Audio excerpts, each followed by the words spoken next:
Friends, मी निशा स्वागत करते तुम्हा सगळ्यांचं आपल्या मराठी जेवण ह्या चॅनलवर। तर सर्वप्रथम माझ्या सगळ्यांकडे श्री स्वामी समर्थ। तर मी बोलते तर बाळ कसं बघतंय माझ्याकडे, आत्ताच उठलाय तो, केव्हाचा झोपलेला होता म्हणून मला सुद्धा काम आवरता आलेले नाहीये। संध्याकाळचा टायमिंग आहे आणि आत्ता वाजले असतील, आता 6 वाजून गेलेले आहेत, अजून घरातलं काहीच आवरलेलं नाहीये। चहा वगैरे सुद्धा घेतलेला नाही, मी सुद्धा फ्रेश झालेलं नाही, तो झोक्यात झोपलेला होता म्हणून त्याच्यावर खूप लक्ष ठेवावं लागतं। त्याच्याजवळच मी बसून होते आणि घरात कोणीच नाहीये, सगळे बाहेर गेलेले आहेत म्हणून मीच एकटी होते, म्हणून मला काही आवरताच आलं नाही, काही नाही। तर आता तो उठलाय, त्याला खेळायला लावते, म्हणजे काही त्याच्या हातात देते, मग तो खेळेल आणि मी मग संध्याकाळची माझी कामं करते। खूप कामं पेंडिंग आहेत, तर चला आता करते। तासच उभं धरायचं तुला, कामं नाही आवरायची।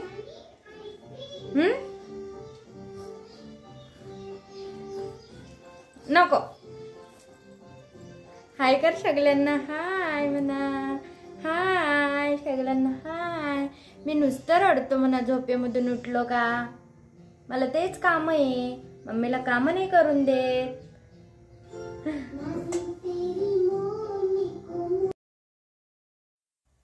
तर इथे संध्याकाळी खूप वेळ होत चाललेला होता आणि चहा सुद्धा प्यायचा होता आणि पूर्ण कामं सुद्धा पडलेली होती घरात, मग काय बरंच वाटत नव्हतं आणि मग तो पण रडत होता आणि घरात सुद्धा कोणी नव्हतं। आत्यान ते बाहेर गेलेले होते, सगळे बाहेर गेलेले होते कामानिमित्त आणि हा म्हणजे असा प्रसंग होता की घरात कोणीच नाही आणि त्याला घेऊन कामं करावी लागत होती, कारण तो एकटा अजिबात खेळत नाही, त्याला कोणीतरी असं लागतं जवळ, आजी आजोबा किंवा कुणी ना कुणी लागतं, तेव्हा तो खेळत असतो, नाहीतर मग एकटा अजिबात खेळत नाही। नाहीतर मग नुसतं असं घेऊन घे असं म्हणतो, मग म्हटलं चला काही हरकत नाही, त्याला घेतच त्याला घेऊन घेतलं आणि चहा ठेवला। चहा ठेवल्यानंतर चहा पिला, त्याला थोडं खाली खेळायला दिल्या काही वस्तू आणि मग म्हटलं एवढे भांडे घासून घेते।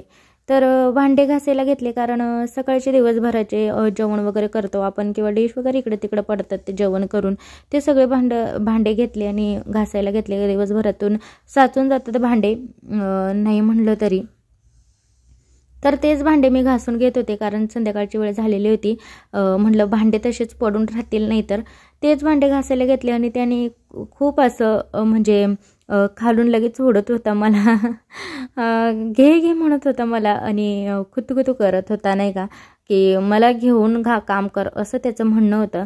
पण भांडे काच काही घसू ना त्याला घेऊन, म्हणून मग त्याला थोडंफार हेच करून दिलं आणि मग पटापट भांडे अशी घासून घेतली। त्याच्यानंतर मग दिवाबत्तीचं सुद्धा टायमिंग झालेला होता आणि चला म्हटलं इथं मस्त दिवाबत्ती करून देते, कारण संध्याकाळच्या वेळेस जर दिवाबत्ती केली नाही तर घरात खूप असं म्हणजे वेगळंच वाटतं, दिवाबत्ती केली तेव्हाच खूप असं छान वाटतं आणि पॉझिटिव्ह वाटतं, सगळ्या घरात खूप छान वाटतं, असं धूपचा असं सगळं स्मेल अशी दरवळते घरात, तर खूप छान असं वातावरण निर्माण होतं आणि छान सुद्धा वाटतं। तर आज गुरुवार होता आणि आज नेमकी नित्यसेवा करते मी, जी अध्याय वगैरे वाचते ना ते सुद्धा सेवा माझी राहिलेली होती, कारण सकाळच्या कामात एवढं म्हणजे कामं असतात की त्याच्यात काही वेळेस होत नाही वाचणं सकाळी, म्हणून मग ते काही नाही, दिवसभरात आपण कधी पण वाचलं तर काही हरकत नाही, म्हणून म्हटलं संध्याकाळी टाईम भेटला तर मी वाचेल।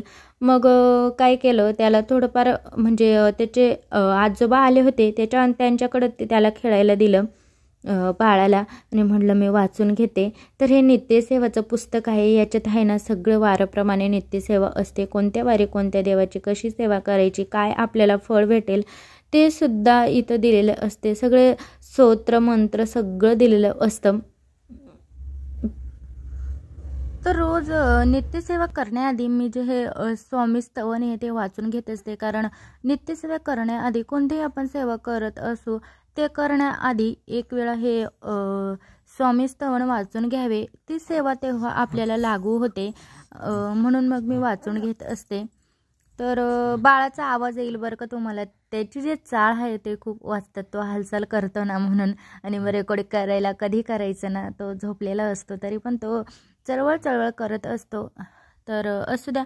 तर हे पाणी जे आहे ना मी फ्रीजमध्ये ठेवून दिलेलं होतं थोडंसं, तेच मी काढून बाहेर ठेवलं. कारण कसं आहे जास्त बर्फ होऊ नये म्हणून मी तसं ठेवून देत असते. कारण दिवसभरात कोणी पण आलं तरी बरं पडतं मग सरबत वगैरे करायला. नाही तर माठात सुद्धा थोडं काही एवढं गार पाणी होत नाही. सरबत करायला गार पाणी राहिलं तेव्हाच ते सरबत छान लागतं.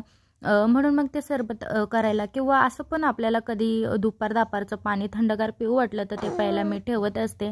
त्यानंतर मग संध्याकाळचा माठ पण खाली झालेला होता. माठ वगैरे भरून घेतला. त्यानंतर घरातली जी कामं होती बारीक ती सुद्धा करून घेतली आणि स्वयंपाक करायचा होता मला आता. तर बाळ खेळत होतं, म्हटलं तेवढ्या वेळात मी स्वयंपाक करून घेते, नाहीतर मग बाळ करून देत नाही. तो खूप असं चिडचिड करतो, मग त्याला सुद्धा बघावं लागतं. तर आत्तासुद्धा तो खेळतोय बरं का, तुम्हाला थोडाफार आवाज येईल तर घ्या. आणि इथं मला हे करायचे होते शेंगा, याला काय म्हणतात शेवग्याच्या शेंगा म्हणतात आमच्याकडं. असं याला वेगळे नावसुद्धा आहेत. तर कुणी काय म्हणतं तर आमच्या नाशिक भागात याला शेवग्याच्या शेंगा म्हणतात. तर शेवग्याच्या शेंगा करणार होते. याला शेवग्याच्या शेंगा आणून फार दिवस झाले म्हणून ते आहे ना मधून असे पोकळ झालेले. तर म्हटलं चला करूयात, कारण आज भाजीसुद्धा संपली होती. आठवडाभर भाज्या पुरतात, पण मग भाज्या संपल्या का मग काय करावं असा प्रश्न पडतो. तर शेवगाच्या शेंगा पुरेशा होत्यात म्हणून मग करून घेतल्या त्या म्हटलं. आणि पौष्टिक पण असतात बरं का ह्या शेंगा. जेवढं करून आपण खाल्लं ना तेवढं शरीरासाठी सुद्धा चांगलं असतात. जसं चिकन करतो तर डॉक्टर म्हणतात ना की चिकन वगैरे आपलं हे कधी कधी आपल्याला काही असला आजारी असलं तर आजारपणात डॉक्टर सांगतात चिकन वगैरे अंडे वगैरे खायला. तर कोणी असं म्हणजे नॉनव्हेज खात नाही तर त्याच्यासाठी या शेवग्याच्या शेंगा खूप अशा पौष्टिक आहेत. ह्या सुद्धा खाल्ल्या तरी काही हरकत नाही. तर इथं शेवग्याच्या शेंगाची भाजी आहे ना मी शेंगदाणे लावूनच करणार आहे. कारण मसाल्याचं खाऊन पण जास्त त्रास होतो घरात, म्हणजे सासूबाईंना वगैरे त्रास होतो. म्हणून मग जेवढ्या भाज्या लाल मिरचीत करता येतील शेंगदाणे लावून तेवढं मी करण्याचा प्रयत्न करत असते. एखादी भाजी मसाल्याशिवाय चांगली लागणारच नाही, मग ती भाजी मसाल्याची करते. कारण कसं मग घरात पण काय एवढं मसाल्याचं खाल्लं तर जास्त त्रास होतो आणि तिखटमुळं त्रास होतो. म्हणून मग जेवढं हे करता येईल तेवढं करत असते. तर इथं भाजी वगैरे करून घेतली. भात पण एक गॅसवर टाकून दिला आणि पोळ्या करून घेत आहे. 3 गॅसचा असा फायदा होतो की भात एकीकडं शिजून जातो, एकीकडं भाजी आणि एकीकडं आपल्या पोळ्या होतात. तर तवा तापेपर्यंत आहे ना मी लगेच ते जे आहे चाड असतात ना ते सगळे करून घेत असते. कारण कसं मग एकदाच जर तवा तापला तर मग पटापट आपल्याला पोळ्या करता येतात, नाहीतर मग गॅस खूप वाया जातो. आणि असं पण कोणती पण भाजी करायची असू देत किंवा काही पण असू देत, सगळं आपण सामान जे आहे जे आधी आणून घ्यायचं गॅस ओट्यावर, तेव्हाच आपण भाजी टाकायला घ्यायची, नाहीतर मग गॅस खूप संपतो. आणि गॅस आजकाल किती महाग झालेला आहे तर तुम्हाला तर माहितीच आहे. म्हणून जेवढा व्यवस्थित आपल्याला म्हणजे असं वापरता येईल तेवढा वापरण्याचा प्रयत्न करायचा. जास्त काही गॅस हे करायचा नाही, नासवायचा नाही, कारण खूप महाग झालेला आहे.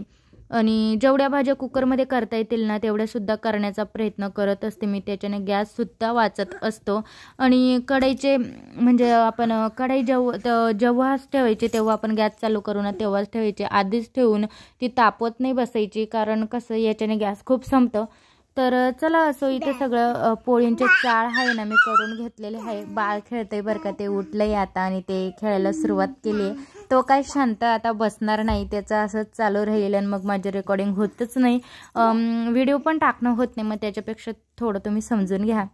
तर इथं सगळ्या पोळ्यांच्या चाळ करून घेतलेल्या आहेत आणि मस्त पोळ्या करून घेतलेल्या आहेत. इथं पोळी कसं एक म्हणजे नख माझे मोठे असतात तर ते नख लागून जातात पोळी लाटताना, म्हणून मग पोळी खूप फुगते. पण जी वाफ असते ना ती निघत असते म्हणून फुगलेले दिसत नाही. नाहीतर पोळी खूप अशी मऊस लुसलुशीत होते आणि खूप अशी पोळी फुगते माझी. तर पोळी कशी आपण केली ना तर अशी चारी बाजूंनी व्यवस्थित भाजून घ्यायची, म्हणजे खायला व्यवस्थित लागते. झाल्यानंतरही अशी एकदा पूर्ण अशी मोकळी करून घ्यायची, म्हणजे त्याच्याने काय होतं माहिती का, पोळी खूप अशी मऊ होते तशी करून ठेवली तर.